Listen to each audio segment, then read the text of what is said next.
In this episode, Golden and I discuss the latest DC animated movie, Justice League Dark: Apokolips War.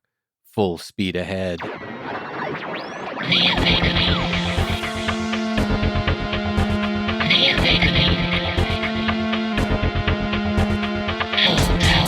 Welcome to the Omega Beam number 77. I'm your host, Oren Merton, and we hope you're all safe, well, and healthy. We took last week off, but we're back with a new animated feature. You can find it for sale on all the digital retail sites, and it may be streaming, but I honestly haven't checked. We went ahead and bought it. So this is the latest DC animated movie, Justice League Dark: Apokolips War, which all the promos and trailers build as the kind of wrap-up of this DC animated universe continuity that they've had going for a bunch of years now. I think there's 20-some movies within that continuity. Now, they've done movies that are not in that continuity now and again as well, so it's not that every single DC animated movie is in that continuity. And we haven't seen all of the DC animated movies, but we see a lot of them, and some of them have been in this continuity. And this is supposed to be the wrap-up. So anyway, don't feel you have to know anything about the previous movies to enjoy this one. Like I said, we haven't seen them all. And when you buy it, you also get a digital short, which we're also going to review. And we do so without spoilers. So if you haven't seen it yet, don't worry. We're not going to give anything away. So without further ado, here we go. I am here with Golden to talk about Justice League Dark: Apokolips War, the latest DC animated universe movie, and the sort of farewell send-off to the DC animated universe continuity that's been going on since they did Flashpoint years and years ago in like 2012 or whenever it was. You're more up to date on those than I am. Yeah, I haven't bought all of them because they haven't all been great. But I do generally like the DC animated movies. So what did you think of the swan song of this continuity? I'm trying to choose my words very carefully here because I'm not trying to necessarily give any spoilers.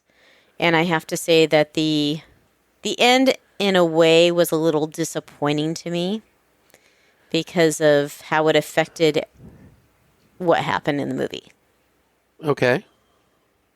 Yeah, I'll just leave it at that. I thought it was overall, it was a really good mix of humor and drama, pulling at the heartstrings just a little bit with characters that you may have come to be attached to in the past. Yeah, I have to say, they didn't pull any punches when it came to having there be stakes. You know, so many of these movies, you're used to the fact that everybody makes it, no matter what.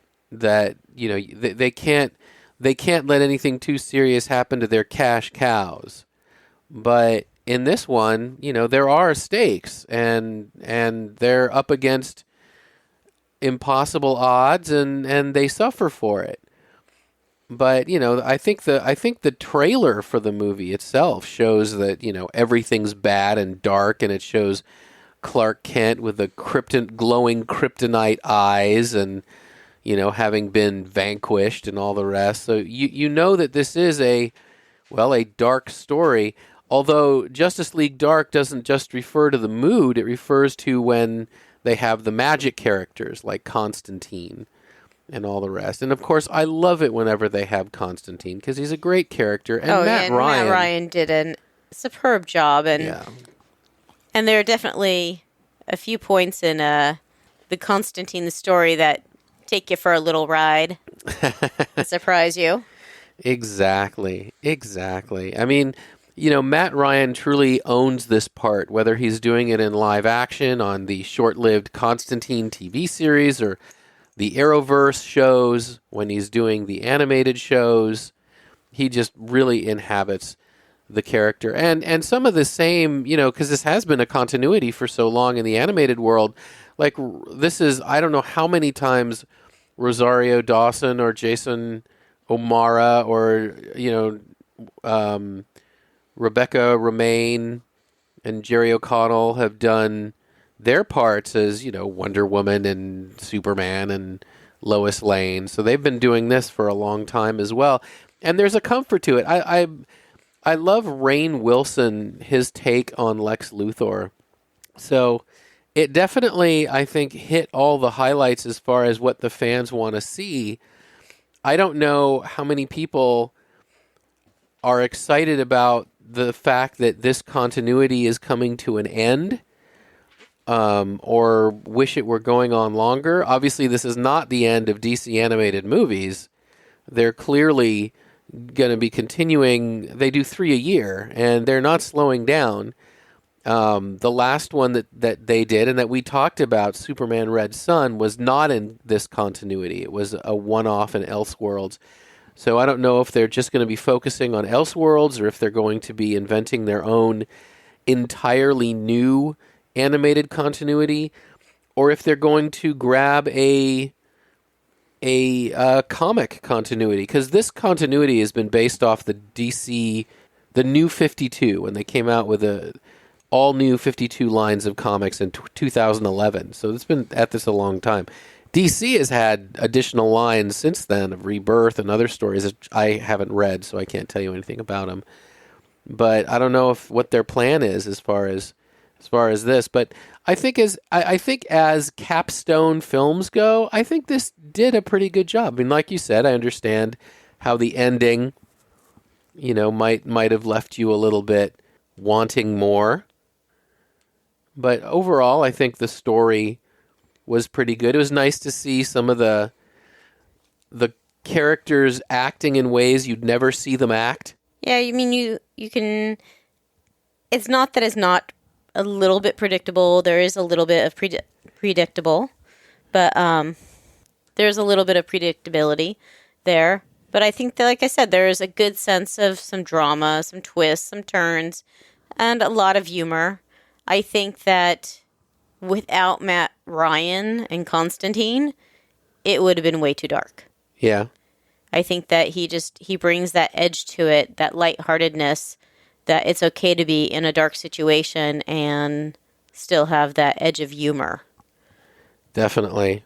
I mean, that's why I think he's so good both in his own drama that he had for a while and in the more comic DC's Legends of Tomorrow, because his character can fit in either a dark drama or a lighter comedic environment. He fits in both places. I'm actually surprised, since I know that you don't really do gore, that you're not commenting on the fact that this is probably, even for an animated movie, a little gory and just, I mean, understand going in, there will be limbs missing. There will be limbs ripped from bodies. There will be bodies that are split in two. And it can be dark. I guess because it's animated, it doesn't bug me as much as when it's live action. I don't know. I still have, my one plot point thing that I was still holding on to. If the lasso's going to do something, then how come it can't do it again? Yeah. And that's all I'm going to say on that one, so I don't have any spoilers thrown out. But, everyone gets their due, and I did like towards the end when you have two particular characters going at it. Raven's not quite sure how she sits with something, but something is said to her, and it really just, I think, alleviates a lot of the stress and pressure and that which was bringing her down. Yeah. Or weighing on her. Yeah. Overall, I think this is a good entry in the DC animated universe and in group of movies that has been ongoing for so long. Speaking of what's been ongoing, if you bought it on iTunes, as we did, it comes not just with special features, but as with Red Sun, it comes with a short. And the short that it came with was Adam Strange, who is an older DC Comics character. I think he might have been from the 50s, even like a time traveler, world jumper, type of character. And so there's an Adam Strange story, and it kind of it begins in almost like a kind of modern sci-fi interplanetary mining facility, but it quickly flashes back to his past, which is in a much more sort of 50s, 60s sci-fi type world. And it was a nice little introduction to the character. Yeah. Having not really known very much about the character, I know just enough about the character that it would be interesting to follow it. Yeah, Adam Strange, I watched the pilot of the sci-fi TV series Krypton, and they have Adam Strange as a character in that. Yeah, so, we only made it a couple episodes into that, didn't we? Yeah, so he's a character in that one, but not in the same kind of way. They just sort of reinvented him for that story. But other than Krypton, he's not one that's really been actively used by DC Comics for a long time. So it was a deep cut and a deep pull, and it was nice to see. I liked, the last one with Red Sun. They had Phantom Stranger, another deep pull. So I like the fact that these shorts are pulling characters that you don't see these larger movies being made about, but it kind of lets them explore like a corner of the world that maybe isn't like the superhero type of thing or whatever. I think that's cool that they're doing it. For a long time they stopped, and I'm glad they started again. I think it's worthwhile. I only have one last question for you before we go. Remind me again, what are those beams shooting out of his eyes again? That's right. Darkseid is the big villain, and Darkseid shoots out of his eyes Omega beams. So, and that's it for this episode of the Omega Beam Podcast. And on that note, thank you, Golden. You're welcome. And that's it for this episode. You can find the show notes at theomegabeam.com/77.